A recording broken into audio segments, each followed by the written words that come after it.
Howdy, folks. Welcome to this week's Ag Report.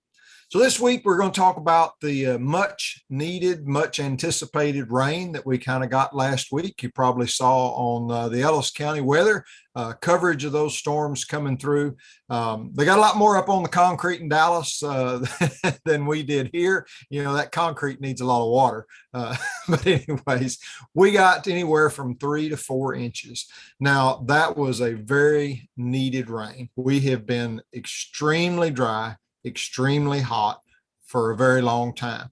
A lot of folks were and rightfully so, comparing this drought to 2011, which was kind of a benchmark of droughts.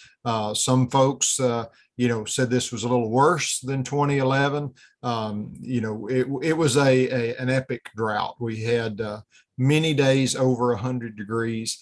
Many days without any rain, lots of wildfires and things like that. So just wanted to, kind of share with you what this rain means. You may be thinking, oh, it's all over with. Everything's back to normal. I see green grass starting to grow.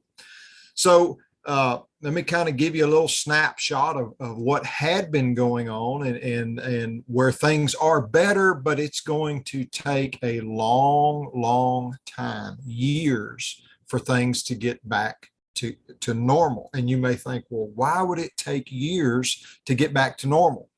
So you can kind of think of it this way. Agriculture, especially the cattle industry, has suffered a deep cut, a very severe wound. And this rain that we got last week was like putting some medicine and a Band-Aid on it. It starts the healing process, but it still hurts. And you're going to have more rain afterwards, just like you would have to change that Band-Aid and put a fresh one on, and it will take a long time for that wound to heal. What has happened in the cattle industry, because we completely ran out of grass, because there was very little hay baled up, so that made it very expensive and very hard to find.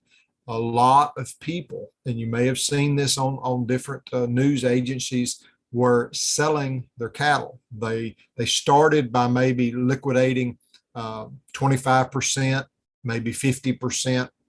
As the drought went on, 100%. There were many thousands of head of cattle in North Texas that were sold off. Those cattle are gone. They're processed and they're out of the market. So even though we have grass coming back, we're almost to wintertime. Really, it's going to be next spring before people think about restocking, okay, buying some cattle to replace what they sell. Now, two things are going to happen there, and this is why it takes a long time. There's going to be a demand on the market for cattle to replace. So that's going to make the price go up. It always has in the past. Would expect them to be expensive.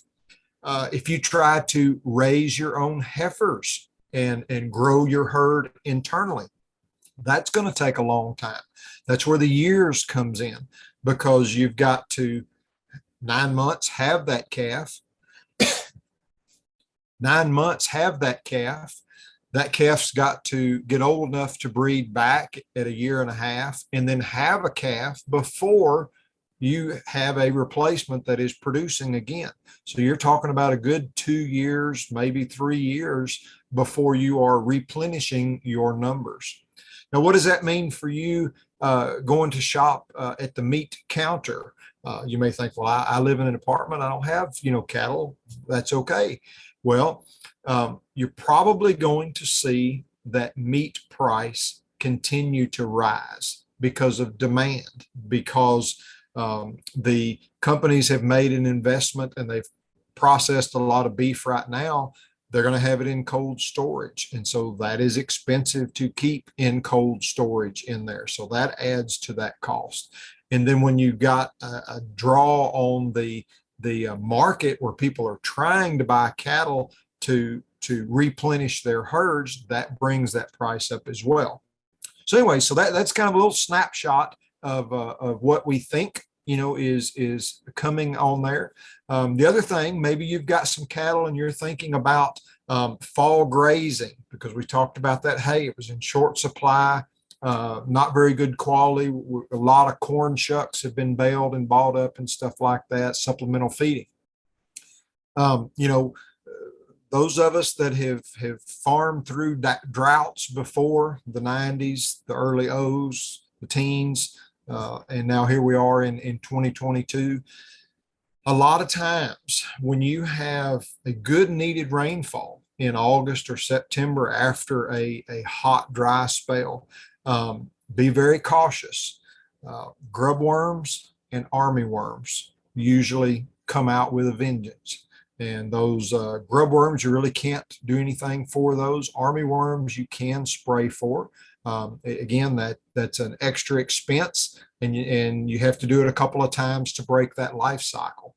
So if you're looking at doing some fall grazing, be sure and scout your fields regularly and watch for those miller moths and those army worms, because we're seeing a lot of that in East Texas already. The guys have been spraying with a vengeance over there, and it looks like it's coming this way. So keep your eyes open, get out and check your fields. But most of all, we are very thankful for this rain.